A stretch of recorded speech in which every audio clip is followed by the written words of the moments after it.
श्रीराम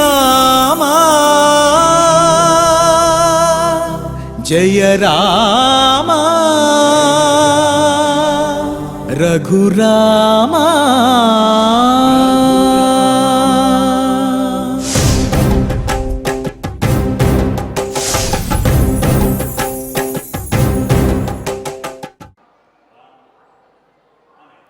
ओं नमो वेंकटेशाय।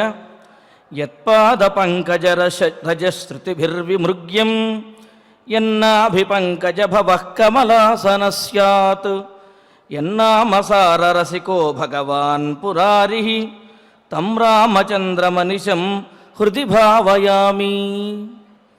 ఏ రాముని యొక్క పాదపద్మముల యందలి ధూళిని కూడా వేదములన్నీ కూడా కీర్తిస్తూ ఉంటాయో, ఎవ్వని నాభికమలము నుండి సకల చరాచర సృష్టికర్త అయినటువంటి బ్రహ్మగారు ఆవిర్భవించారో, ఏ నామామృతాన్ని ఆస్వాదిస్తూ పరమేశ్వరుడు ఎల్లప్పుడూ కూడా ఆనందిస్తూ ఉంటాడో, అలాంటి రామచంద్రుణ్ణి హృదయంలో ధ్యానిస్తూ తదభిన్న స్వరూపుడైనటువంటి శ్రీవారి యొక్క అనుగ్రహంతో భక్తులందరూ కూడా సకల సంపదలతోటి తొలుతోగాలి, సత్సంతానాభివృద్ధితోటి వర్ధిల్లాలి అని ఆకాంక్షిస్తూ తిరుమల తిరుపతి దేవస్థానం వారు స్వామివారి సమక్షంలో ఈ నాదనీరాజనం మండపం నుండి నిర్వహిస్తున్నటువంటి శ్రీమద్ రామాయణం బాలకాండ పారాయణ కార్యక్రమంలో నేటికి మనం 197వ రోజులో ప్రవేశించాము। ఈనాటి మన బాలకాండ పారాయణ కార్యక్రమాన్ని శ్రీ గురు ధ్యానపూర్వకంగా సత్సంకల్పంతో మనందరము కలిసి ప్రారంభించుకుందాము। ఓం నమో వెంకటేశాయ। శ్రీ గురు ధ్యానం గురుర్బ్రహ్మా గురుర్విష్ణుః గురుర్దేవో మహేశ్వరః గురుః సాక్షాత్ పరం బ్రహ్మ తస్మై శ్రీ గురవే నమః। శ్రీనివాస ధ్యానం శ్రీ వెంకటాచలాధీశం శ్రియాధ్యాసిత వక్షసం శ్రితచేతన మందారం శ్రీనివాసమహం భజే।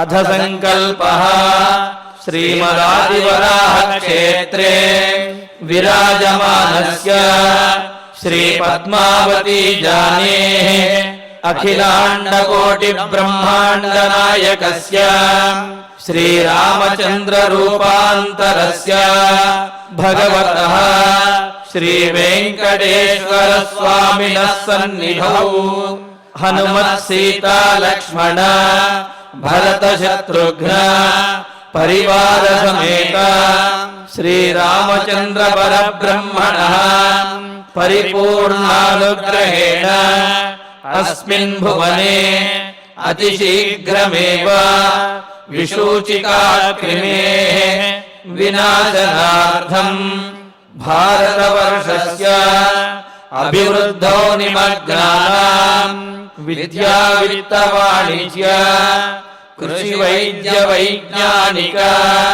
దేశ రక్షణాదిరంగేషు విద్యమానానాం ఆస్తిక మహాజనానాం సర్వేషాం సకుటుంబానాం ఆయురారోగ్యైశ్వర్య సద్బుద్ధి ఇత్యాది సర్వశుభఫల ప్రాప్త్యర్థం తేషాం సర్వతోముఖాభివృద్ధి ద్వారా శ్రీరామరాజ్యస్య పునర్వ్యవస్థాపనార్థం అనూఢానాం శీఘ్రమేవ వివాహసిద్ధ్యర్థం దంపతీనాం అనుకూల దాంపత్య సిద్ధ్యర్థం సంతానార్థినాం శీఘ్రమేవ సత్సంతాన ప్రాప్త్యర్థం తతః పితృదేవతా ప్రీత్యర్థం గో సంరక్షణార్థం చ సకల సంపత్ప్రదే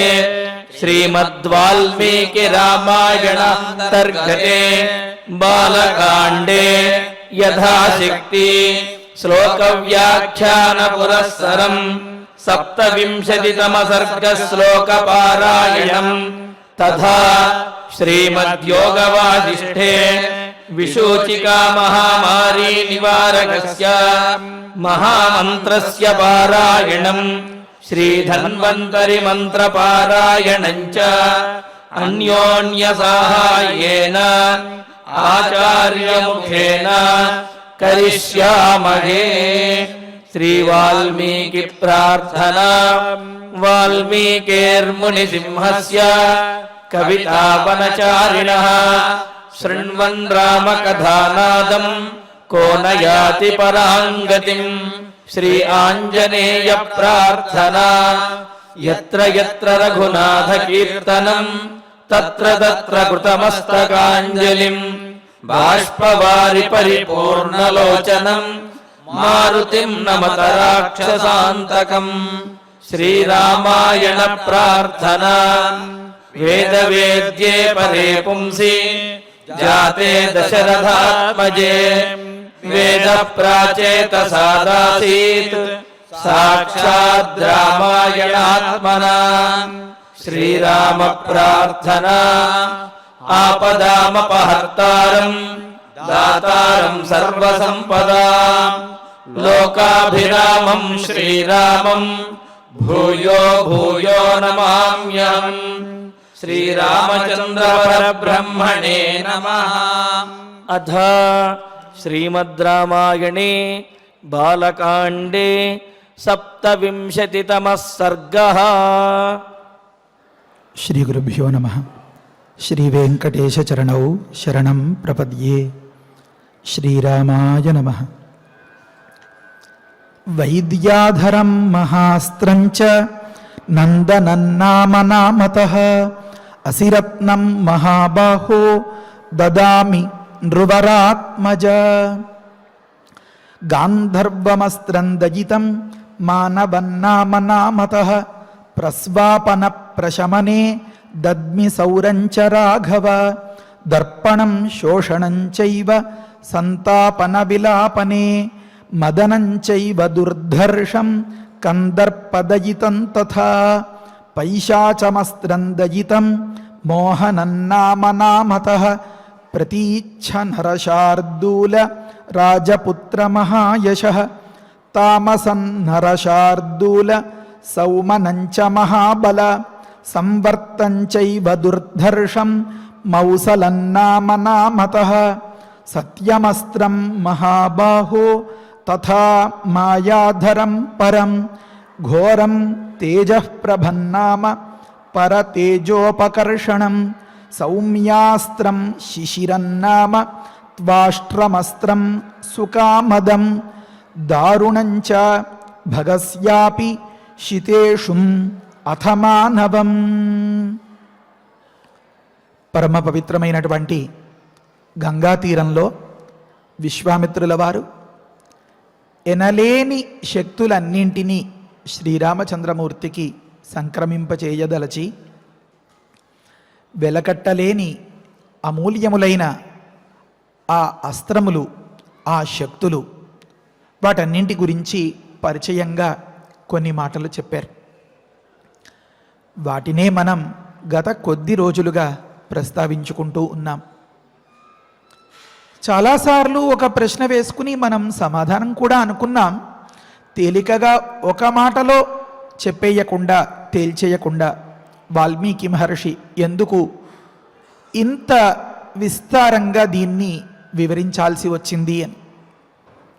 చంద్రశేఖరుడు, గంగాధరుడు సమస్త లోకానికి జగతః పితరవు వందే అన్నట్లుగా అలా రెప్పార్పకుండా కాచుకుంటూ ఉండేటటువంటి ఆ పరమాత్మ ఒకానొక సందర్భంలో శిష్యులైనటువంటి నారదులకి చెప్తున్నారు. భయాగమే చ సంగ్రామే వాదేవ యస్మరేతు ఇదం విజయస్తస్య హస్తస్థః న అత్ర కార్యా విచారణ. మనం దైనందిన జీవితంలో, నిజ జీవితంలో, ఇంట బయట ఎక్కడైనా గెలుపు కోసమే ఆరాటపడుతూ ఉంటాం. కింద పడినా నాదే పై చెయ్యి కావాలి అని ఒక రకమైనటువంటి తపన తహతహ చాలామందిలో కనిపిస్తూ ఉంటుంది. ఓడిపోయినా గెలుపు నాదే అనిపించేటటువంటి అలాంటి పరిస్థితుల్లో గెలుపు ఎవరికి రుచికరం కాదు.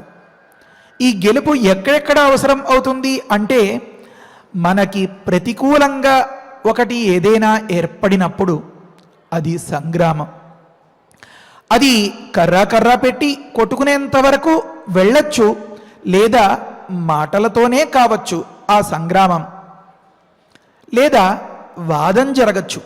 ఒక విషయాన్ని నేను చెప్పినట్లే చెయ్యాలి అని కొందరికి పట్టుదల ఉండి ఉండవచ్చు. ఆ సందర్భంలో అలా అయితే అలా, ఇలా అయితే అలా అన్నట్లుగా ఏదో ఒక విధంగా వారి పక్షానికి బలం కలిగేలాగా కొంత ప్రస్తావన చేస్తూ ఉండొచ్చు. ఆ సందర్భంలోనే యుక్తి ఎవరి పక్షంలో ప్రబలంగా ఉంటుందో, దృఢంగా ఉంటుందో ఆ వాదన నెగ్గుతుందన్నమాట. అలాంటి సందర్భాలు మనకి ఎదురు కావచ్చు. కనుక మళ్ళీ ఇంకొక మాట, భయాగమే, ఇది మొట్టమొదట చెప్పుకోవాలి. అసలు ఏ వ్యక్తికైనా ఏదో ఒక సందర్భంలో ఎవరి వల్లనైనా భయం అనేది తటస్థించవచ్చు. ఈ భయం అనేటటువంటి రక్కసి పిశాచం కనుక ఆవరించినట్లయితే ఇంకా అతడిని మామూలుగా చేయడం అనేది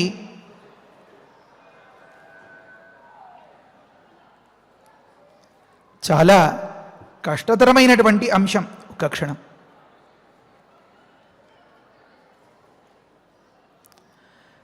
పైనున్న మంచు బిందువులు పడి రాసుకున్నది చెరిగిపోతూ ఉంటే అది నకారమో తకారమో తెలియకపోతే ఒకదానికోటి చెప్పేసే ప్రమాదం.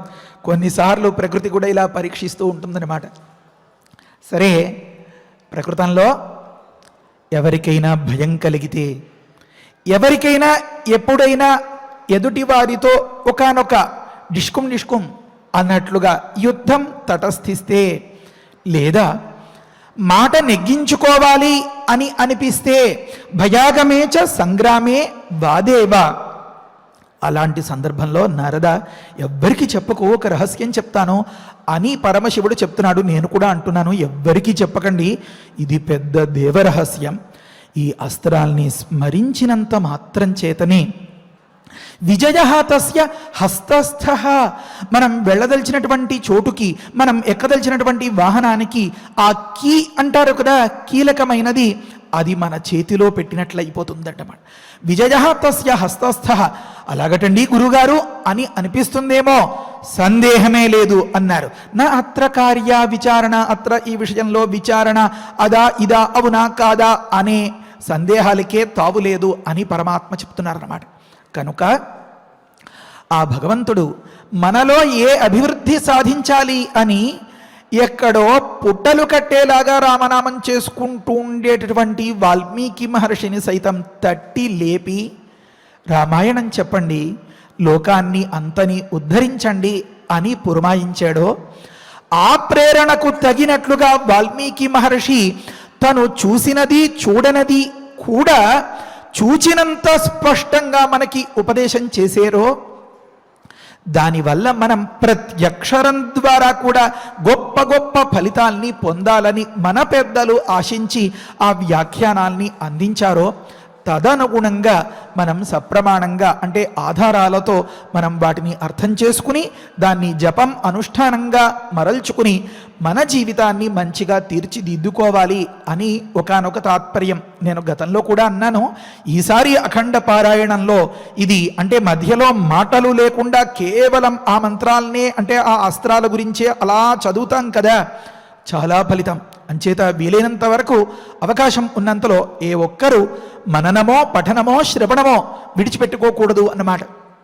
సరే, మిత్రుల సూచన మేరకు నిన్న సూత్రప్రాయంగా స్థాళీపులాక న్యాయంగా అన్నట్లుగా కొద్దిగా రుచి చూచినట్లు అనుకున్నటువంటి ఆ అంశాల్ని మరొక్కసారి తట్టి స్పృశించి మనం ముందుకు వెడదాం. దానిలో నిన్నటి రోజున మనం రాక్షసులకు మాత్రమే అందుబాటులో ఉండే అంటే అంత రాక్షసంగా వాటిని ఎవరు ఉపయోగించలేరన్నమాట, అలాంటి అస్త్రాల్ని చదువుకున్నాం. ఏమని? కంకాళము, అది ఆ మాట వింటూ ఉంటేనే పరమ భయంకరంగా ఉంది. ఆ తర్వాత ముసలం, అది చండరూపం, చాలా ప్రచండంగా ఉంది. అంటే ఏకాస్త ఫ్లెక్సిబిలిటీ అంటారు కదా, అది లేనిది ముసలం. అసలు ఆ రాక్షసులు గమనించండి, వారు ఎలా ఉంటారో వారు ఉపయోగించేటటువంటి అస్త్రాలు కూడా అలా ఉన్నాయి అన్నమాట. ఏకాస్త పరిస్థితులకు తగినట్లుగా ఒకానొక తాడులా ఉండొచ్చు కదా వారు ఉపయోగించే ఆయుధాలు. కాదు కాదు, అంటే ఏకాస్త ఫ్లెక్సిబిలిటీ అనేది లేకుండా, వంగకుండా లొంగకుండా వారి ప్రవృత్తిని సూచించేలాగా ఉంది అన్నమాట. అందుకని దాన్ని ముసలం అన్నారన్నమాట. తీవ్రమైనటువంటి ప్రయత్నాలు జరిగేటప్పుడు సినిమా నాలెడ్జి చాలా మందికి ఉంటుంది కదా, ఒక తీవ్రమైనటువంటి ఒకనొక రాడ్డు పట్టుకుని చాలా దారుణంగా హింసించడం అనేది ఆ ప్రతినాయకులి దగ్గర మనం గమనిస్తూ ఉంటాం కదా. ఆ రకమైనటువంటి చేష్టకు మూలస్థానం ఎవరు? ఈ రాక్షసులు అన్నమాట. కనుక చండరూపమై అది ఏకాస్త వంగకుండా లొంగకుండా అవతలి వ్యక్తిని తాకినంత మాత్రం చేతనే వధించేసేది కనుక దానికి ముసలం అని ఒక పేరు పెట్టేరట. అది పట్టుకు తిరుగుతూ ఉంటారు ఆ దుర్మార్గులైనటువంటి రాక్షసులు అని అనుకున్నాం కదా. తరువాత కాపాలం అనేది ఇది పరమ భయంకరమైనది, దాన్ని తలుచుకుంటూనే వణుకు పుట్టేలాంటి ఒక దుష్టశక్తి అన్నమాట. ఆ తర్వాత కంకణం అనే మంత్రంలో రాస్తారు దమయ దమయ అని. ఏ కాస్త కూడా ఇక్కడ చాలా రహస్యం చెప్పుకోవాలి మనం. ఏమంటే రాక్షసుల ప్రవృత్తి ఎలా ఉంటుందంటే, వారు కనుక ఒక్కసారి యుద్ధంలోకి దిగితే వీడు నావాడు పరాయివాడు అనే కాస్త జాలి దయ కూడా లేకుండా దుర్మార్గంగా ఉంటుందన్నమాట వాళ్ళ ప్రవర్తన అంతా. ఇది మనకి ఎలా తెలుస్తుందంటే, రాముడికి ఈ అస్త్రాలన్నింటినీ ఉపదేశం చేసిన తర్వాత ఉపసంహారాలు చెప్పండి గురుగారు అంటారు. మనం ఇప్పుడు ఈ మాట ముగించి ఆ మాట కూడా కొద్దిగా ప్రస్తావన చేసుకోబోతాం. అసలు గెలుపు ఎన్ని విధాలుగా సాధించుకోవాలి, మనం గెలుచుకోవాలంటే ఏం చేయాలి? పరమశివుడు చెప్పినట్లుగా ఏదో కష్టంలో ఏదో అవసరంలో దీన్ని తలుచుకుంటే లబ్ధి పొందడం వరకేనా దీని పాత్ర? ఏమి ఈ అస్త్రాలన్నీ ప్రతిపాదించేటటువంటి ఈ సర్గం పాత్ర, లేదా దీనివల్ల మనకి ఏవైనా ప్రత్యేకమైన ప్రయోజనాలు ఉన్నాయా అని ఒక్కసారి మనం వివరించుకోవాలన్నమాట. ఇప్పుడు ఏం మాట్లాడబోతున్నానంటే, రాక్షసులకు ఎక్కడ స్వపర భేదం ఉండదు, జాలి దయ ఉండదు అని. దేవతలకి ఉండదు, రాముడికి లేదు స్వపర భేదం. ఏ విషయంలో? కాపాడుకోవడంలో. మరి అందుకనే కదా రావణాసురుడి సైతం ఒకానొక సందర్భంలో ధనుస్సు లేకపోతే ఇంకొక రథం వగైరాలు ఏదీ లేని స్థితిలో, నాయనా నువ్వు ఈ రకంగా ఉన్నావు కదా, వెళ్ళిపోయి అన్నింటినీ సమకూర్చుకుని రేపటి రోజునరా, ఇలాంటి నిస్సహాయుడుగా ఉన్నటువంటి నిన్ను కొట్టడానికి నా మనసు రావట్లేదురా అంటాడు రాముడు. అది జాలి దయ. మరి రావణాసురుడి విషయంలోనో, రే చచ్చిపోయినటువంటి రాక్షసులందరినీ మళ్ళీ రెప్పార్పి తెరిచేలోపు పట్టుకెళ్ళి సముద్రంలో పడేయండిరా అని చెప్పేసేట. ఎందుకని అంటే తనకి ఆత్మన్యూనతాభావం, ఇన్ఫీరియారిటీ అంటారు కదా.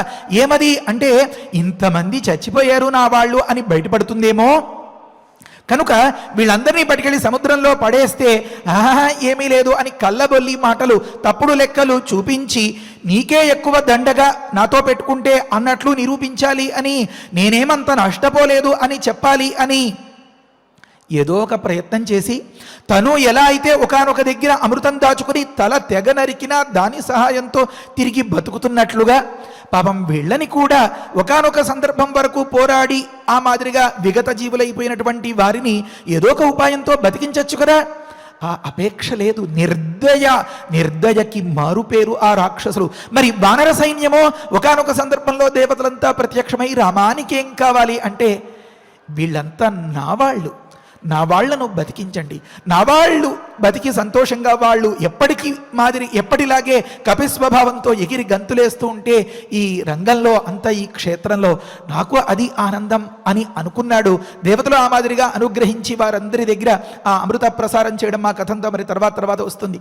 ఆ రకంగా వాళ్ళు పునరుజ్జీవాన్ని పొందేరు. రాక్షసుడికి, ఆ రాక్షస నాయకుడు ఉన్నటువంటి ఆ దుర్మార్గపు బుద్ధి వల్ల పాపం వాళ్ళంతా అశువులు బాసారు అని చెప్తారే, విగత జీవులు అయిపోయారంటారే, వారి జీవితాలు అక్కడతో సరైపోయాయన్నమాట. కనుక మనం ఎక్కడ మొదలు పెట్టామంటే, రాక్షసులకు దయ అనేదే ఉండదు కనుక నిర్దయులైనటువంటి రాక్షసుల చేతిలో ఉండే ఆయుధాలు ఆ రకంగా ఉంటాయి అని మనకి పరిచయం చేస్తున్నారన్నమాట మహర్షి. సరే, ఆ తరువాత నుంచి మొదలుపెట్టి ఇప్పటి మాట వైద్యాధరం అని, ఇది మిగతా వాటికి వేటికి లేనట్లుగా దీనికి ఒక గొప్ప విశేషణాన్ని చెప్పారు మహర్షి. ఏమని? మహాస్త్రం అని అన్నారు దీన్ని. అక్కడ ఒక మంత్రం చెప్తారు. విద్యాధరులనింటి అంటేనే అనేక రకాల ఇంద్రజాలాలకి వారు మూలస్థానం, పుట్టినిల్లు అన్నమాట. వారి దగ్గర ఉన్నటువంటి మాయలు ఇన్ని అన్నీ కాదు. అవతలి వ్యక్తుల్ని కొన్నిసార్లు వధించి మనం గెలుచుకోగలుగుతాం. ఆ విషయాల్ని చెప్పుకోబోతాం. 6 విధాల ప్రక్రియలు, ప్రయోగాలు ఉంటాయి మనం గెలుచుకోవడానికి అని. అయితే విద్యాధరుల దగ్గర ఉండేటటువంటి గొప్ప శక్తి ఏంటంటే అది మాయ అన్నమాట. అవతలి వ్యక్తికి కనిపించకుండా, అవతలి వ్యక్తికి తెలియకుండా, అవతలి వ్యక్తి పసిగట్టకుండా వ్యవహరించగలగడం వారి సొత్తు అన్నమాట. కనుక దాన్ని చెప్తున్నారు నమః భగవతి మహామాయే అని మొదలుపెట్టి, ఆ మాయ ఇది దేవతలకు సంబంధించిన, దేవగణానికి సంబంధించింది కనుక కవచాయ అని చెప్పారు ఆ మంత్రంలో. అంటే తన రక్షణకు ఉపయోగించేది అన్నమాట. ఈ అద్భుతమైన, అపూర్వమైన ఒకానొక ఇంద్రజాలంగా ఉండేటటువంటి ఈ అంశం తన రక్షణకు ఉపయోగించాల్సినటువంటిది కనుక ఇది మహాస్త్రం వైద్యాధరం అని ఉపదేశం చేశారు. ఆ తరువాత ఇంకొక మాట, ఇవన్నీ కూడా నిన్న అనుకున్నవే. పరమేశ్వరుడు చెప్పిన ఆ మాటను మనస్సులో ఉంచుకుని మిత్రుల సూచనను బట్టి ఇంకొక్కసారి వీటిని స్మరించుకునేటటువంటి ప్రయత్నం చేస్తున్నాం మనం ఇప్పుడు. ఖండిత శత్రుశక్తే అని మొదలుపెట్టి, శత్రువులకు ఏ విధమైనటువంటి శక్తి ఉంటుందో దాన్ని అణగగొట్టడానికి ఏ విధంగా తాను మారాలో ఆ మాదిరిగా మారి అవతలి వ్యక్తిని నిర్వీర్యుణ్ణి, అశక్తుణ్ణి చేసేటటువంటి ఒకానొక దివ్యమైనటువంటి అస్త్రం ఇది అసిరత్నం అనేది. ఆ తరువాత గాంధర్వాస్త్రం, ఇది మోహనం చేసేది కనుక మోహయ మోహయ అని ఆ మంత్రంలో మనకి కనిపిస్తోంది. క్షణం.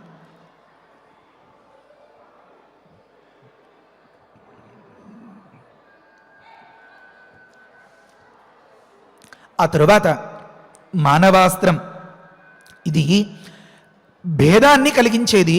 భయంకరమైనటువంటి రూపంతో అవతలి వ్యక్తికి మనం అనుకున్నటువంటి ఫలితాన్ని ఇచ్చి అతడి బెడద మనకి లేకుండా చేసేది.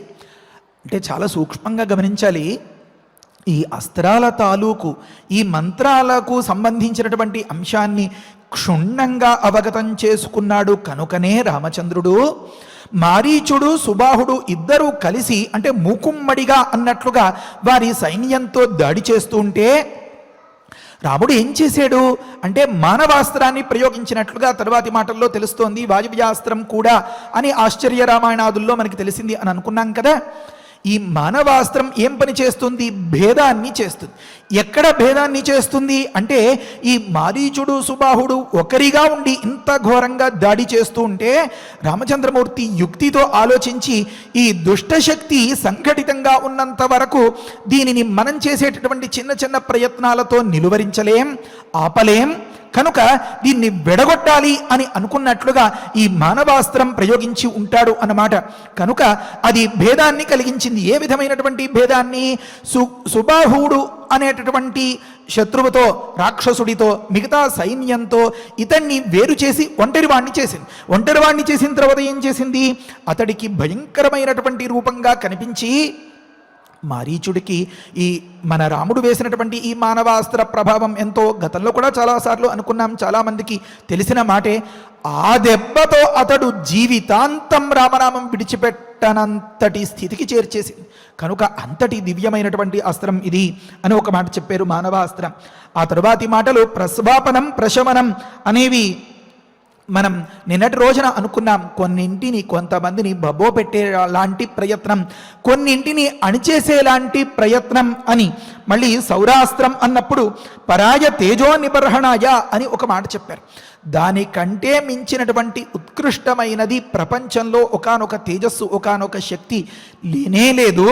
కనుక అది ఎప్పుడైతే గొప్ప తేజస్సుతో ఉంటుందో అవతలి వ్యక్తి యొక్క తేజస్సు ఆటోమేటిక్గా అంటారు కదా, అప్రయత్నంగా, అవలీలగా తగ్గిపోతుందన్నమాట. అందుకనే సూర్యుడికి దివిటీ చూపించినట్లు అనే పోలిక చెప్తూ ఉంటారు. ఈ దివిటీ అనేది తనంతటిది లేనంత వరకు చీకటిలో దారి చూపించగలుగుతుంది. మరి సూర్యుడికి చూపించగలుగుతుందా? అక్కడ చిన్నబోతుందన్నమాట, అక్కడ వెలవెలబోతుందన్నమాట. కనుక పరుల యొక్క తేజస్సును నిబర్హణం చేసేటటువంటి ఒకానొక శక్తి ఇది సౌరాస్త్రం అని దీన్ని పరిచయం చేస్తున్నారు. ఆ తరువాతది ఒకానొక ఆశ్చర్యకరమైనటువంటి అస్త్రం దర్పణం అని ఒక మాట చెప్పారు. అంటే పెద్దలు వ్యాఖ్యానం చేస్తారు, దర్పణం అంటే మామూలుగా అద్దం అని అర్థం అన్నమాట.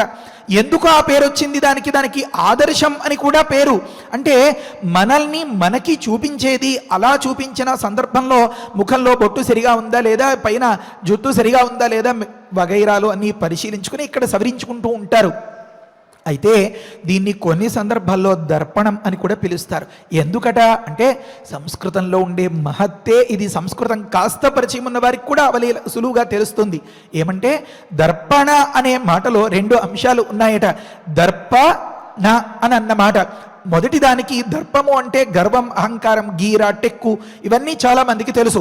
దాన్ని దర్పం నయతి ప్రాపయతి అని దానికి ఆ పేరట. నా అన్నదానికి ఏమర్థము? కలిగించేది అంటే గర్వాన్ని, అహంకారాన్ని పెంచేది. అద్దం చూసుకుంటూ ఉండేటటువంటి సందర్భంలో ఏ వ్యక్తికైనా సరే తనని తాను చూసుకుని అబ్బా ఇంత అందంగా ఎలా పుట్టేవురా నువ్వు అని అనిపించక మానుతుందా? ఆ అద్దం ముందు నిలబడి గంటల తరబడి ముస్తాబు అయ్యేలాంటి మహనీయులు లోకంలో ఎందరో. అంటే తను ఎలా ఉంటాడో అనేటటువంటి ఒకానొక ప్రశ్న ప్రతి వారికి ఉంటుందన్నమాట. తను ఎలా ఉంటారో అనే దాన్ని అందంగా అద్దం చూపిస్తూ ఉంటే ఆ భావన ఇంకా పెరగ్గా నేను చాలా అందగాడిను, నేను చాలా అందగత్తెను అనేటటువంటి భావాన్ని కలిగిస్తుంది. కనుక దానికి దర్పణం అనే పేరట. సరే, ప్రకృతంలో రామచంద్రమూర్తి దర్పణాస్త్రం ప్రయోగించారు రణరంగంలో అంటే వారందరికీ పట్టుకెళ్ళి అద్దం చూపించారా అండి అని సందేహం వస్తుందేమో. కాదు, ఈ అస్త్రం ఒకానొక రకమైనటువంటి పని చేస్తుంది. ఏమని? వారికి ఇంకా గర్వం, ఇంకా అహంకారం పెరిగేట్లుగా చేస్తుందన్నమాట. ఒక రహస్యం ఏంటంటే ఈ అస్త్రాలన్నింటినీ పరిశీలిస్తే ఇవి కొన్ని రకాల టెక్నిక్స్గా, కొన్ని రకాల కిటుకులుగా, కొన్ని రకాల ట్రిక్స్గా, ఉపాయాలుగా మనకి కనిపిస్తాయి. ఇవి కొన్ని మారణాయుధాలుగా పనిచేస్తే కొన్ని మన కార్యం మంచిగా మన వాళ్ళలో సైతం సాధించుకోవడానికి అనువైన ఉపాయాలుగా ఉంటాయి అన్నమాట. వీటిల్లోనే కొన్ని ఉపాయాలు ఈ అహంకారాన్ని పెంచడం, అవతలి వ్యక్తికి చేసేసిన తరువాత ఆలోచన రప్పించడం, మతి పశ్చిమకర అని నిన్నటి రోజున మనం అనుకున్నాం. అదే మాదిరిగా అవతలి వ్యక్తితో పోరాడుతున్నట్లుగా కాకుండా మమేకమైపోయి అన్నట్లుగా, అంటే అతడితో కలిసిపోయి అన్నట్లుగా, అతడికి మేలే చెప్తున్నామేమో అని భ్రమ కలిగేలాగా చేసి అతడి యొక్క పతనానికి పూర్తిగా దారి చూపించడం అన్నమాట. ఇలాంటి ఈ ప్రక్రియల్ని అన్నింటినీ ఇలా విడదీసి పరిశీలిస్తే మొత్తం అస్త్రాలన్నీ కొన్ని మారణాయుధాలుగా ఉపయోగిస్తే, కొన్ని అవతల వ్యక్తిని తప్పుదారి పట్టించేవిగా ఉపయోగిస్తే, కొన్ని అవతల వ్యక్తి యొక్క శక్తిని క్షీణింపజేసేవిగా ఉపయోగిస్తే, కొన్ని అవతల వ్యక్తిని బబ్బో పెట్టేవిగా అంటే నిద్రాణావస్థలోకి తీసుకెళ్ళిపోయేలాగా ఉపయోగిస్తే, కొన్ని అవతల వ్యక్తి యొక్క శక్తిని మాత్రం అణిచి చంపేయకుండా ఉపయోగిస్తే ఇలా ఇలా ఇలా ఇలా కనిపిస్తున్నాయి అన్నమాట. ఇలాంటి వాటిని దేవతలు ఎంత యుక్తిగా ఎన్నిసార్లు ఉపయోగించారో ఉదాహరణ చెప్పుకోవాలి అంటే సుందోపసుందులు అంటే మన తాటక భర్త సుందుడు అని అనుకుంటారేమో. కాదు, భారతంలో చెప్పినటువంటి ఆ కథలో సుందోపసుందులు వేరే, తాటక భర్తగా ఉన్నటువంటి సుందుడు వేరే. పెద్దలు వ్యాఖ్యానంలో రాశారు. సరే, ఈ సుందోపసుందులు కథ గమనించండి. వారు ప్రపంచంలో ఏ ఒక్కరూ చేయలేనంత ఏమో గొప్ప తపస్సు చేసేశారు. అంత గొప్ప తపస్సు చేసేసిన వారికి ప్రతిఫలం ఇస్తే తప్ప ఊరుకోలేడాయే మన దయగలిగినటువంటి దేవదేవుడు వరాలు ఇచ్చారు. సరే, ఆ కథ అంతా అందరికీ తెలిసినదే. చివరికి సుందుడి ద్వారా ఉపసుందుడి ద్వారా సుందుడు ఆ ప్రాణాలు వదిలిపెట్టారు. వారి కథ పూర్తయిపోయింది అని చెప్తారు. అంతే కదా స్వామి? సుందోపసుందులు వారికి వారే అంతే కదా పతనాన్ని కొని తెచ్చుకున్నారన్నమాట.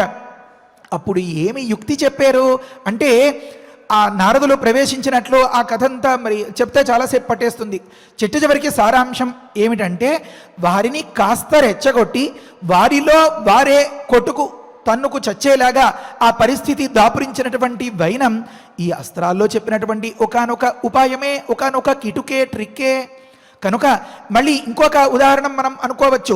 రావణాసురుడు తల్లి మాటను పట్టుకుని నేను ఉన్నతంగా ఎదగాలి అని తపస్సు చేసి తీరా అంతటి పరిస్థితి వచ్చిన తర్వాత నా అంతటి వాడు ఎవరు ఉండకూడదు అని ఆ బుద్ధి కాస్త మారిపోయి లోకంలో నేను యథేచ్ఛగా చెడ్డ పనులు చేస్తూ ఉంటే ఎవరైనా పట్టి చంపేస్తారేమో అని నన్ను చంపేవాడు ఉండకూడదు అని కోరుకుని సరే అలా వరాలు పొందిన తర్వాత వస్తే పాతాళలోకంలోకి వెడితే అక్కడ వాళ్ళ అక్కడ ఉన్న వాళ్ళంతా అంటారట, రే నీకు లెక్కే లేదు, నీ అంతటి వాడు ఇలా సామాన్యంగా ఉండిపోతే ఎలాగా, నీకు అసలు ఎదురే లేదు కనుక నువ్వు కొంప తీసి పందిరేసినట్లుగా ఏ ఒక్కరిని సుఖంగా సంతోషంగా శాంతిగా ఉండనివ్వకుండా యథేష్టంగా రెచ్చిపోయి ప్రవర్తించు అని వారు ఉపదేశం చేస్తారు. ఈ చుట్టూతా ఉండేటటువంటి మంది ఎప్పుడైతే ఎగదోస్తారో తనకి కనుక మెంటల్ స్టెబిలిటీ అంటారు కదా, ఈ బుద్ధి స్థిరత్వం లేదా యుక్త విచక్షణ అనేది లేకపోతుందో ఈ బలం వల్ల వీటన్నింటినీ కోల్పోతారన్నమాట. ఆ స్థితిలో యథేచ్ఛగా ప్రవర్తించడం, వారు పతనమైపోవడం మనకి కనిపిస్తుంది. ఈ ప్రక్రియకు ఈ ఉపాయానికి లక్ష్యమే రావణాసురుడు అన్నమాట. ఈ రావణాసురుడిని ఈ రకంగా ఎగదోసిన తరువాతే అతడు రెచ్చిపోయి యజ్ఞయాగాదుల్ని అడ్డుకోవడం, దేవతల్ని పీడించడం, దంపతుల్ని బాధించడం, పతివ్రతల్ని చెరబట్టడం ఇలాంటి పనులన్నింటికీ పాల్పడి తన పతనాన్ని తనే కొని తెచ్చుకున్నాడనమాట. కనుక ఈ మంత్రాలన్నింటిలో కొన్ని మాత్రమే మారణాయుధాలుగా, కొన్ని మాత్రం సమ్మోహనాన్ని కలిగించేవి, లోభం కలిగించేవి, వారికి మితిమీరి అహంకారాన్ని గర్వాన్ని కలిగించేవి. మనం అక్కడున్నాం ప్రస్తుతంలో. దర్పణం అనేటటువంటి ఒకానొక అస్త్రం అవతలి వ్యక్తికి అంతగా అహంకారాన్ని పెంచి కళ్ళు కనబడకుండా చేసి ఏం చేస్తున్నామో తెలియకుండా విచ్చలివిడిగా ప్రవర్తింపచేసి ఆ బుద్ధి కర్మానుసారిణి అన్నట్లుగా ఆ కర్మను అనుసరించి ఆలోచనల్ని అనుసరించి బుద్ధి అలా రాగా పతనమైపోతాడనమాట. తరువాతి అస్త్రం శోషణం నామ అస్త్రం అని ఇది చెప్తారు. చాలా ఆశ్చర్యం ఆ మంత్రంలో కనిపిస్తుంది. వైరిమానస శోషయ అని ఒక మాట కనిపిస్తుంది. అంటే శత్రువుల యొక్క మనస్సును, ఆలోచనను ఎండగట్టేయాలి అని తాత్పర్యం అన్నమాట. అతడికి ఆలోచన వస్తూ ఉంటేనే కదా గురిపెట్టి కాల్చడమో లేకపోతే వధించడమో ఛేదించడమో వగైరాలు పనులు చేస్తూ ఉంటాడు. ఎప్పుడైతే అతడి మనస్సు ఎండగట్టుకుపోయిందో, ఆలోచన అంతమైపోయిందో, అంటే నిశ్చేష్టంగా అయిపోతాడో అటువంటి వ్యక్తి పరాజయం పాలవడం చాలా అనాయాసంగా సిద్ధించేస్తుంది అన్నమాట. ఆ తరువాతది సంతాపనాస్త్రం అని ఒక మాట అక్కడ చెప్తారు. ముండయ అని ఒక మాట కనిపిస్తుంది. అంటే మన వాళ్ళు అంటే గ్రామ్య భాషలో ఉన్న ఒక మాట చెప్పుకోవాలి, వాడుకలో కొన్ని మాటలు అంటూ ఉంటారు. ఏముంది, నా పరువు ప్రతిష్ట, నా శక్తియుక్తులు అన్ని ముండనం చేసి గొరిగించి కూర్చోపెట్టారు అని అంటారు. అంటే అంతటి చిన్నబుచ్చుకునే స్థితి వచ్చేస్తే ఆ వ్యక్తికి ప్రోత్సాహమే దక్కకపోతే ఇంకా అతడు ఏ రకంగానూ అడుగులు వేయలేకపోతాడనమాట. అంటే శల్య సారథ్యం అంటారు, మీరు గమనించండి. ఆ సందర్భంలో కర్ణుడు ఎదుర్కొన్నటువంటి స్థితి ఇదే. చేసేవులే, కొట్టేవులే, చెప్పేవులే, చెందేవులే అని అంటూ ఉంటే అలా దిగజారుస్తూ ఉన్నట్లుగా ఉంటే అదే ముండనం అన్నట్లనమాట. ఏదో శిరోముండనం చేయించి చాతకాని వాడిగా ఒకానొక చవటలాగా చేసేలాంటిగా అస్త్రం ఇది కనిపిస్తుంది. అటువంటి అస్త్రంగా కనిపిస్తుంది ఇది. ఈ మంత్రాన్ని పరిశీలిస్తే సంతాపనం అనేటటువంటి ఒకానొక అస్త్రం. ఆ తరువాత విలాపనం అనేది అది మాయారూపంగా, ఆ తర్వాత మదనం అనేది ఒక అస్త్రం. అంటే అవతలి వ్యక్తి మదించి మత్తెక్కి పిచ్చిగా వ్యవహరించేలాగా చేసేటటువంటి ఒకానొక మంత్రం ఇందులో కనిపిస్తోంది. ఇది దుర్వారము, ఇది మహామాయా స్వరూపము అని ఉంది. ఎంతటి వారైనా గర్వాన్ని పూర్తిగా తప్పించుకోవడం అనేది దుర్లభం కనుక ఇది ఎంతటి వారికైనా వారింప శక్యం కానిది కనుక ఓ దుర్వారమా, ఓ మహామాయా స్వరూపమా, నువ్వు ఈ రకంగా ప్రవర్తించు అని ఆ లక్ష్య నిర్దేశం చేస్తాడనమాట ఈ అస్త్రాన్ని ప్రయోగించేటటువంటి వ్యక్తి. ఆ తరువాత కందర్పదయితం అనేది, ఇవన్నీ కూడా నిన్నటి రోజున అనుకున్న మాటలే. ఇది మోహనాన్ని కలిగించేది, ఇది మాయాస్వరూపంగా ఉండేది, ఇది తనకు రక్షణ కలిగించే ప్రయత్నంలో అవతలి వారిని సమ్మోహపరిచేది అని ఆ మంత్రాన్ని పరిశీలిస్తే తెలుస్తుంది.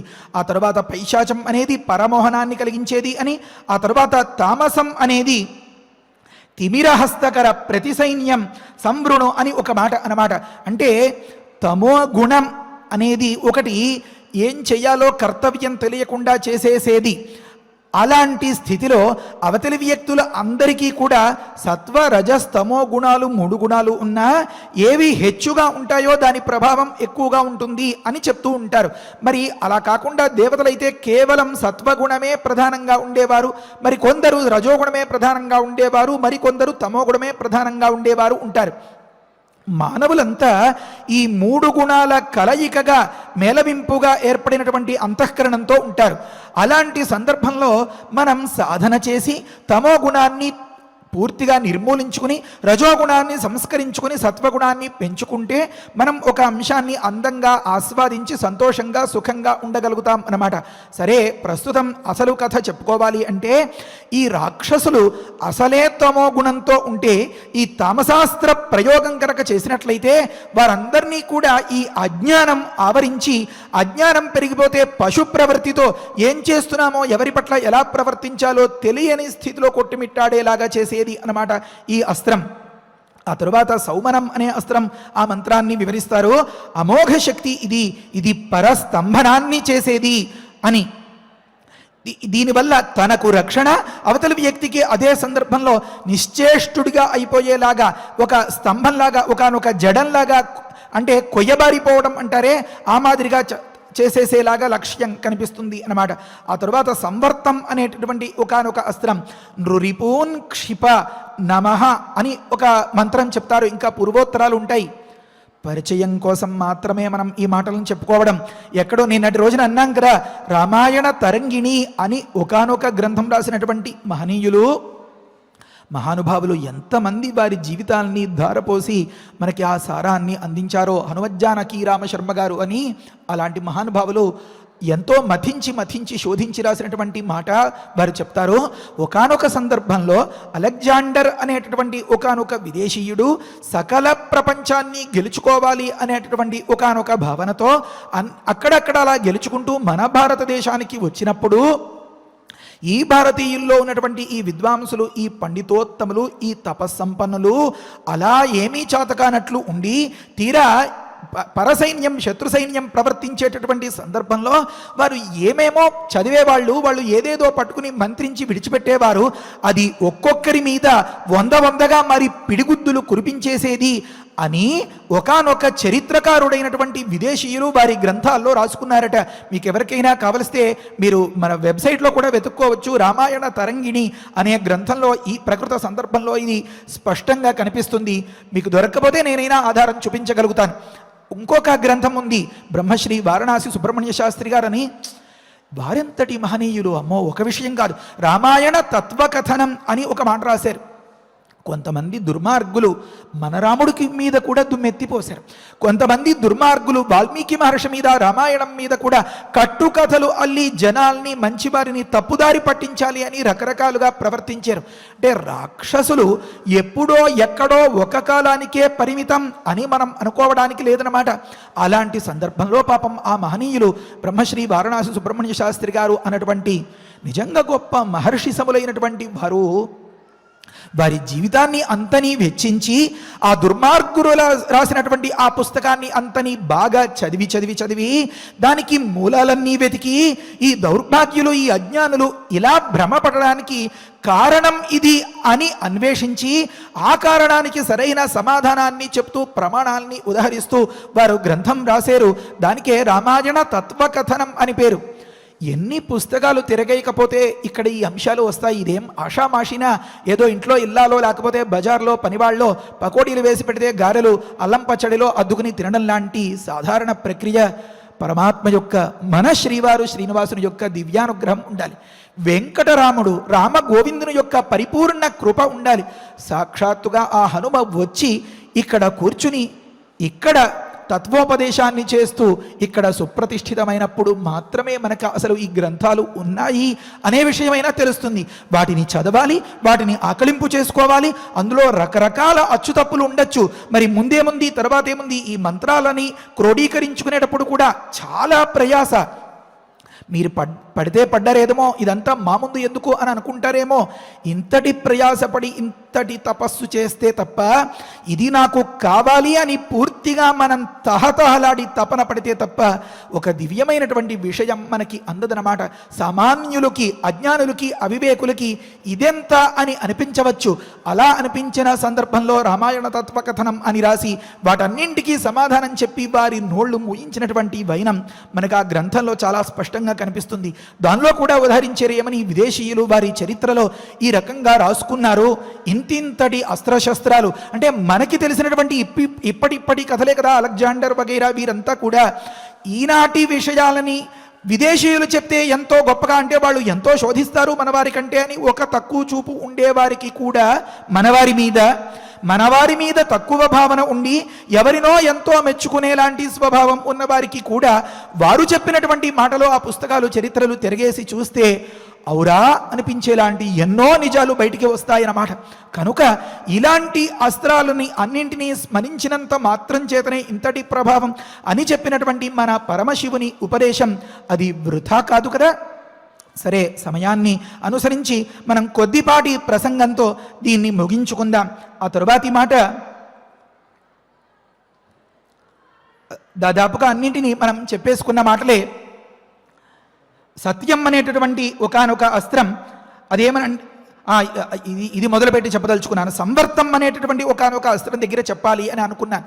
ఏమనంటే ఆ మంత్రంలో రాస్తారు, అంటే సందర్భాన్ని అనుసరించి ప్రయోగించేవాడు లక్ష్యాన్ని ఇలా నిర్దేశించాలి అని అక్కడ చెప్తారు. నృరిపూన్ క్షిప క్షిప క్షిప అని ఇంకా మిగతా మంత్రాలన్నీ ఉన్నాయి. అక్కడ మొదలుపెట్టాను. ఎక్కడంటే మీకు పరిచయం కోసం మాత్రమే ఈ మాటలను చెప్తున్నాను, వీటిని ఇలాగే ప్రయోగించాలి అని అనుకోకూడదు సుమా అని భావం. సరే, అక్కడ ఉంటుంది ఏమనంటే నా అనేవారికి ఎవరికి ఏ హాని ఏ ఆపద కడగకూడదు. మనల్ని ఎవరైతే బాధిస్తున్నారో వారికి మాత్రమే కలగాలి. వారికి కూడా గమనించండి, ఇప్పటి వరకు చెప్పినటువంటి అస్త్రాలు ఇన్నింటినీ పక్కన పడేసి ఒక్క బ్రహ్మాస్త్రాన్ని చంపిపారై అనేలాంటి దాన్నే చెప్పచ్చుగా.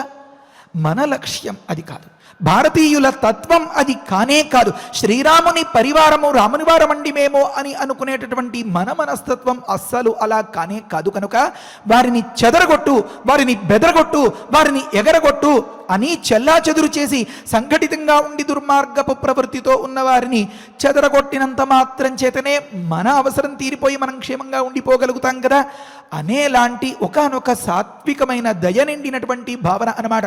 అందుకనే చెప్తారు కదా, పోలీసులు ఆ లాఠీలతో నేలపైన కొట్టారు, లేకపోతే ఒకానొక నీటిని చిమ్మించారు, ఇలాంటివన్నీ ఎందుకు? ముందస్తు ప్రయత్నాలు. ఒక్క దెబ్బలో వారిని తుపాకీ పెట్టి కాల్చి పరేయచ్చు కదా. సాధారణంగా ఒక వ్యక్తి ప్రాణం తీయడానికి ఎంతటి రక్షక భటుడైనా, ఎంతటి అధికారి అయినా సరే, ఆ లోపల ఎక్కడో ఏదో మూల దాగినటువంటి మన భారతీయత, మన హిందూత్వం, దానివల్ల ఏర్పడినటువంటి ఆ సాత్వికత అలా తొంగి చూస్తూ ఉంటుందన్నమాట. అది అలా తొందరగా చంపనివ్వదు. కనుక ఈ మంత్రం ఎలా ఉపదేశం చేస్తోంది అంటే శత్రు సైన్యాన్ని మాత్రము చెదరగొట్టు, బెదరగొట్టు అన్నట్లుగా ఉందన్నమాట. నృరిపూన్ అని. సరే, తరువాతి మాట మౌసలం అనేటటువంటి ఒకానొక అస్త్రం. ఇది తిగ్మవృత్తిగా, అంటే ఇలా అడ్డంగా ఉండి ఏదో మూవీలో చూపిస్తూ ఉంటారు కదా, ఒకానొక దాన్ని విసిరితే అది అలా వెళ్ళి అమాంతం వారి మీద పడి అనేక మందిని నేలకు ఒరిగేట్లుగా చేయడం, అలాంటి సందర్భాలు కనిపిస్తాయి కదా. ఆ మాదిరిగా చేసేటటువంటి ఒకానొక అస్త్రం అది. ఆ తర్వాత మాయాధరం అనేది అది మహామాయాస్వరూపం అని ఆ మాటలోనే తెలుస్తోంది. తర్వాత తేజప్రభం అని, పరతేజోపకర్షణం అని వాటికి విశేషణాలుగా కొన్ని స్వతంత్రములైనటువంటి అస్త్రాలుగా ఉపదేశం చేస్తారు. ఆ తరువాతది సౌమ్యాస్త్రం. సనోద్విషంతం ఉద్వేజయ అని, నన్ను బాధించేటటువంటి ఆ శత్రువుని గుండెల్లో గుబులు పుట్టించు అని తాత్పర్యం అన్నమాట. ఇలా రకరకాల కోణాల్లో ఎలాగైనా సరే పరిస్థితులు చక్కదిద్దుకునేలాగా, వాడు కాస్త తేరుకుని కాస్త దూరంగా పోయి నా దారికి అడ్డు రాకుండా ఉండేలాగా ప్రయత్నం చేయాలి అని రకరకాల మార్గాల్లో కష్టం మాత్రమే పోగొట్టడం ప్రధానం. ప్రాణం తీయడం అనేది, అంత సాహసం చేయడం అనేది న్యాయం కాదు అన్నట్లుగా చేసినటువంటి ఉపదేశాలు ఇవన్నీ. కనుకనే ఇలాంటి అస్త్రాల్ని స్మరించినంత మాత్రం చేత విశ్వామిత్రుల వారికి ప్రత్యక్షమయ్యాయి. విశ్వామిత్రుల వారు ఒకానొక ఛార్జీ అప్పచెప్పేటటువంటి ఉన్నతాధికారి మరొక ఉన్నతాధికారి సమక్షంలో వారందరినీ కూడా తీసుకొచ్చి చూపించి, అయ్యా మీకు ఇది వాహనం, ఇతడు బాగా నమ్మిన బంటుగా ఉండే డ్రైవర్, ఇతడు బాగా సిఎస్ లేకపోతే పిఎస్, ఇతడు వగైరా వగైరా, ఇతడు చాలా కాలం నమ్మకంగా పనిచేసుడు అని చెప్పి ఎలా అయితే చేపట్టి అధికారం చేపట్టేటటువంటి వ్యక్తికి చూపించి పరిచయం చేస్తాడో, అలా విశ్వామిత్రులు స్మరించి వశం చేసుకుని రామచంద్రమూర్తి చేత స్మరింపచేసిన సందర్భంలో వారందరూ వచ్చి కైంకర్యం చేయడానికి అలా చేతులు కట్టుకుని సిద్ధంగా ఉన్న ఈ మాటల్ని తలుచుకున్న ప్రతి వ్యక్తికి కూడా ఇంట కానీ బయట కానీ ఏదైనా మాట వచ్చినా, ఏదైనా సంగ్రామం వచ్చినా, భయంకరంగా భయం కలిగినా జయమే కలుగుతుంది, అతడే గెలుస్తాడు అని చెప్పినటువంటి ఆ ఫలశ్రుతి లోకంలో ప్రతి ఒక్కరికి సిద్ధించాలి అని హృదయపూర్వక హృదయపూర్వకంగా ఆ శ్రీరాముణ్ణి ప్రార్థిస్తున్నాను. నేను ఒక మాట ప్రస్తావన చేశాను, ఏమనంటే గెలుచుకోవడం ఎలా అనేదానికి మన పెద్దలు 6 రకాల ఉపాయాల్ని చెప్పారు అని. వాటిని యథాశక్తి రేపటి రోజున మనం ప్రస్తావించుకుందాం. శ్రీరామ రక్ష హరజే నమః. స్వస్తి. పారాయణ చేసుకుందాము. వైద్యాధరం మహాస్త్రంచ వైద్యాధరం మహాస్త్రంచ నందనం నామ నామతః నందనం నామ నామతః అసిరత్నం మహాబాహో అసిరత్నం మహాబాహో దదామి నృవరాత్మజ దదామి నృవరాత్మజ గాంధర్వమస్త్రం దగితం గాంధర్వమస్త్రం దయితం మానవం నామ నామతః మానవం నామ నామతః ప్రస్వాపన ప్రశమనే ప్రస్వాపన ప్రశమనే దద్మి సౌరంచ రాఘవ దద్మి సౌరంచ రాఘవ దర్పణం శోషణం చైవ దర్పణం శోషణం చైవ సంతాపన విలాపనే సంతాపన విలాపనే మదనం చైవ దుర్ధర్షం మదనం చైవ దుర్ధర్షం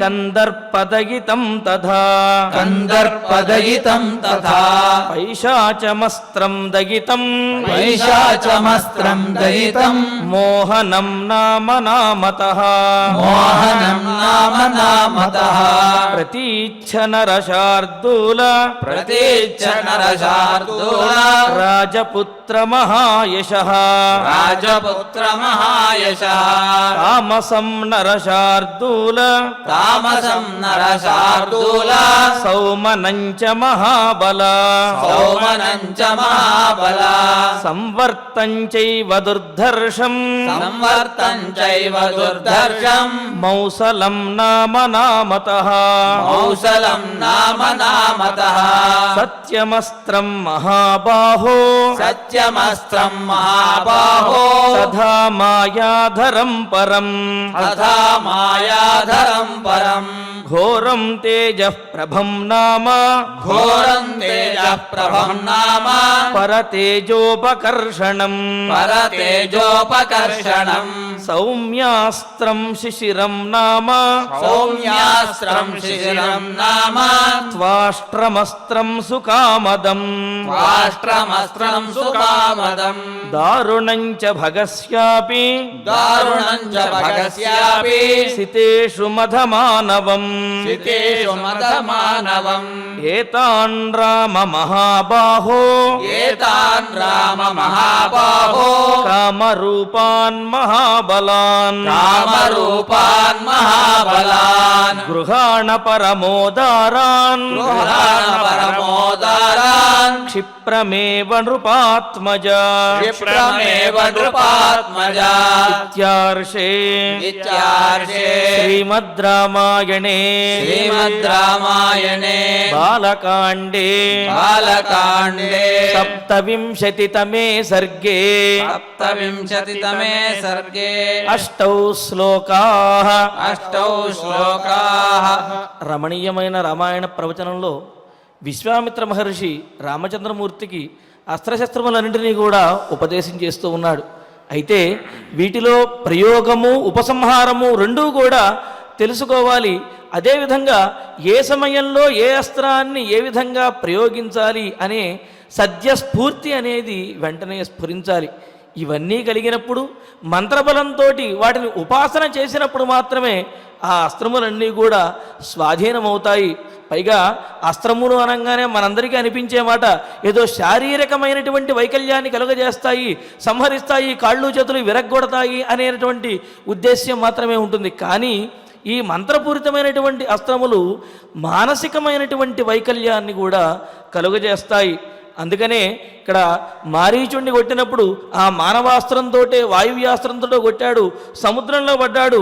అదేవిధంగా ఈ రామరావణ యుద్ధం జరుగుతున్నప్పుడు ఇంద్రజిత్తు నాగాస్త్రములను ప్రయోగిస్తే రామలక్ష్మణులు ఇద్దరూ కూడా నాగాస్త్రానికి బద్ధులైపోయి పడిపోయి ఉంటే అప్పుడు గరుత్మంతుడు వచ్చి వారిని విడిపిస్తాడు. అంటే వీటి నాగాస్త్రానికి ఉపసంహారము గారుడంగా ఉన్న సాక్షాత్తు గరుత్మంతుడే వచ్చి అక్కడ విడిపిస్తాడు. అదేవిధంగా బ్రహ్మాస్త్రం గురించి కూడా చెప్పుకున్నాం. అంటే అప్రతిహతమైనటువంటిది, తిరుగులేనటువంటిది అని. మరి ఆ బ్రహ్మాస్త్రము కేవలము శత్రువుని సంహరిస్తుందా అంటే కాదు, ప్రయోగించినటువంటి వాడి యొక్క అభీష్టం ఏదైతే ఉందో ఆ విధంగా అది నెరవేరుస్తుంది. ఇంద్రజిత్తు ఆంజనేయ స్వామి మీద బ్రహ్మాస్త్రాన్ని ప్రయోగిస్తే ఆ బ్రహ్మాస్త్రం కేవలం ముహూర్త కాలము బంధనంలాగా ఉన్నది, బంధించాలి అని చెప్పి అనుకున్నాడు ఆంజనేయ స్వామిని. ఇదే బ్రహ్మాస్త్రాన్ని రామచంద్రమూర్తి రావణాసురుడి మీద ప్రయోగించాడు. రావణాసురుని ఆ బ్రహ్మాస్త్రం వధించేసింది. అయితే రామచంద్రమూర్తి చేత ప్రయోగించబడటం ద్వారా ఆ బ్రహ్మాస్త్రానికి మరింత శక్తి వచ్చింది. రాముడు వదిలిన బాణం కావున రామబాణము అని కూడా అంటూ ఉంటారు. రామబాణం చేత రావణాసురుడు వధించబడ్డాడని కూడా చెబుతుంటారు. ఆ రామబాణం ఏదో కాదు, ఈ బ్రహ్మాస్త్రమే. ఈ విధంగా అనేకమైనటువంటి అస్త్ర విశేషాలను రామాయణంలోనూ, భారతంలోనూ, భాగవతంలోనూ అనేక సందర్భాల్లో తెలియజేశారు. ఆ విశేషాలన్నింటినీ కూడా మనం తెలుసుకుంటూ ఉన్నాము. ఇక ఇప్పుడు ఫలశ్రుతి నుండి మంగళాంతం వరకు మనందరము కలిసి పారాయణ చేద్దాము. ఫలశ్రుతి కుటుంబ వృద్ధిం ధనధాన్య వృద్ధిం స్త్రియస్య ముఖ్యా సుఖముత్తమంచ శ్రుత్వా శుభం కావ్యమిదం మహార్థం ప్రాప్నోతి సర్వాం భువిచార్థ సిద్ధిం. శ్రీరామచంద్ర పరబ్రహ్మణే నమః. అథ శ్రీమద్యోగవాసిష్ఠే ఉత్పత్తి ప్రకరణే ఏకోనసప్తతితమః సర్గః. శ్రీవసిష్ఠ ఉవాచ అథ వర్ష సహస్రేణ తాం పితామహ ఆయయౌ దారుణం హి తపస్సిద్ధ్యై విషాగ్నిరపి శీతలః మనసైవ ప్రణమ్యైనం సా తథైవ స్థితా సతి కోవరః క్షుచ్చమాయాలం ఇది చింతాన్వితాభవత్. ఆస్మృతం ప్రార్థయిష్యేహం వరమేకమిమం విభుం అనాయసీ చాయసీ చ స్యామహం జీవసూచికా అస్యోక్త్యా ద్వివిధా శూచిః భూత్వా లక్ష్యావిశామ్యహం ప్రాణినాం సా సర్వేషాం హృదయం సురభిర్యథా యథాభిమతమేతేన గ్రసేయం సకలం జగత్ క్రమేణ క్షుద్వినాశాయ క్షుద్వినాశః పరం సుఖం ఇది సంచింతయంతీం తాం ఉవాచ కమలాలయః. అన్యాదృశ్యాస్తథా దృష్ట్వా స్తనితాభ్రరవోపమం బ్రహ్మోవాచ పుత్రి కర్కటికే రక్షః కులశైలాభ్రమాలికే ఉత్తిష్ఠత్వం తు దుష్టోస్మి గృహాణాభిమతం వరం.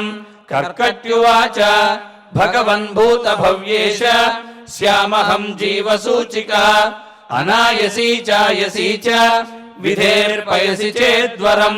శ్రీవసిష్ఠ ఉవాచ ఏవమస్త్విదితా ముక్త్వా పునరాహ పితామహః సూచికాసోపసర్గాత్వం భవిష్యసి విశూచికా సూక్ష్మయా మాయయా సర్వలోకహింసాం కరిష్యసి దుర్భోజనా దురారంభాః మూర్ఖా దుస్థితయశ్చ ఏ దుర్దేశవాసినో దుష్టాః తేషాం హింసాం కరిష్యసి ప్రవిశ్య హృదయం ప్రాణైః పద్మప్లీహాదిబాధనాత్ వాతలేఖాత్మికా వ్యాధిః భవిష్యసి విశూచికా సగుణం విగుణం చైవ జనమాసాదయిష్యసి గుణాన్విత చికిత్సార్థం మంత్రో యంతుమయోచ్యతే. బ్రహ్మోవాచ హిమాద్రేరుత్తరే పార్శ్వే కర్కటీ నామ రాక్షసి విశూచికాభిధానాస నామ్నాప్యన్యాయ బాధికా తస్యాః మంత్రః ఓం హ్రీం హ్రాం హ్రీం రాం విష్ణుశక్తయే నమః. ఓం హ్రీం హ్రాం హ్రీం రాం విష్ణుశక్తయే నమః. ఓం హ్రీం హ్రాం హ్రీం రాం విష్ణుశక్తయే నమః. ఓం నమో భగవతి విష్ణుశక్తిమేనాం. ఓం హర హర నయ నయ పచ పచ మధ మధ ఉత్సాదయ ఉత్సాదయ దూరే కురు స్వాహా హిమవంతం గచ్చ జీవ సహ సహ సహ చంద్రమండలగతోసి స్వాహ. ఓం నమో భగవతి విష్ణుశక్తిమేనాం. ఓం హర హర నయ నయ పచ పచ మధ మధ ఉత్సాదయ ఉత్సాదయ దూరే కురు స్వాహ. హిమవంతం గచ్చ జీవ సహ సహ సహ చంద్రమండలగతోసి స్వాహ. ఓం నమో భగవతి విష్ణుశక్తిమేనాం. ఓం హర హర నయ నయ పచ పచ మధ మధ ఉత్సాదయ ఉత్సాదయ దూరే కురు స్వాహ. హిమవంతం గచ్చ జీవ సహ సహ సహ చంద్రమండలగతోసి స్వాహ. ఇతి మంత్రీ మహామంత్రం న్యస్య వామకరోదరే మార్జయేదాతురాకారం తేన హస్తేన సంయుతః హిమశైలాభిముఖ్యేన విద్రుతాం తాం విచింతయేత్. కర్కటీం కర్కశాక్రందాం మంత్రముద్గరమర్దితాం ఆతురం చింతయేచ్చంద్రే రసాయన హృది స్థితం. అజరామరణం యుక్తం ముక్తం సర్వాధివిభ్రమైః సాధకో హి శుచిర్భూత్వా స్వాచాంతస్సు సమాహితః. క్రమేణానేన సకలాం ప్రోచ్చినత్తి విశూచికాం. ఇతి గగనగతః త్రిలోకనాథః గగనగ సిద్ధగృహీత సిద్ధమంత్రః గతః ఉపగత శక్రవంద్యమానః నిజపురం అక్షయం ఆయం ఉజ్వలశ్రీః. ఇది శ్రీమద్యోగవాసిష్ఠే ఉత్పత్తి ప్రకరణే ఏకోనసప్తతితమః సర్గః. అథ ధన్వంతరి ధ్యానం అచ్యుతానంద గోవింద విష్ణో నారాయణామృత. రోగాన్మే నాశయాశేషాన్ ఆశు ధన్వంతరే హరే. ఆరోగ్యం దీర్ఘమాయుష్యం బలం తేజోధియం శ్రియం స్వభక్తేభ్యోనుగృహంతం వందే ధన్వంతరిం హరిం. ధన్వంతరేరిమం శ్లోకం భక్త్యా నిత్యం పఠంతి యే అనారోగ్యం న తేషాం స్యాత్ సుఖం జీవంతి తే చిరం. ఓం నమో భగవతే వాసుదేవాయ ధన్వంతరయే అమృతకలశహస్తాయ వజ్రజలౌకహస్తాయ సర్వామయ వినాశనాయ త్రైలోక్యనాథాయ మహావిష్ణవే స్వాహా. ఓం వాసుదేవాయ విద్మహే సుధాహస్తాయ ధీమహి తన్నో ధన్వంతరి ప్రచోదయాత్.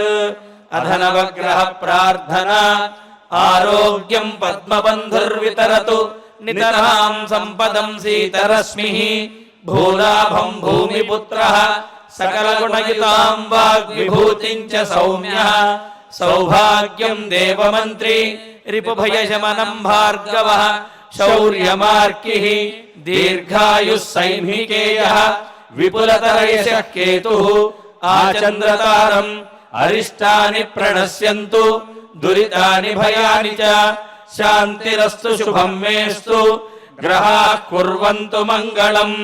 అథ క్షమా ప్రార్థనా యదక్షరపదభ్రష్టం మాత్రాహీనం చ యద్భవేత్ తత్సర్వం క్షమ్యతాం దేవ నారాయణ నమోస్తుతే.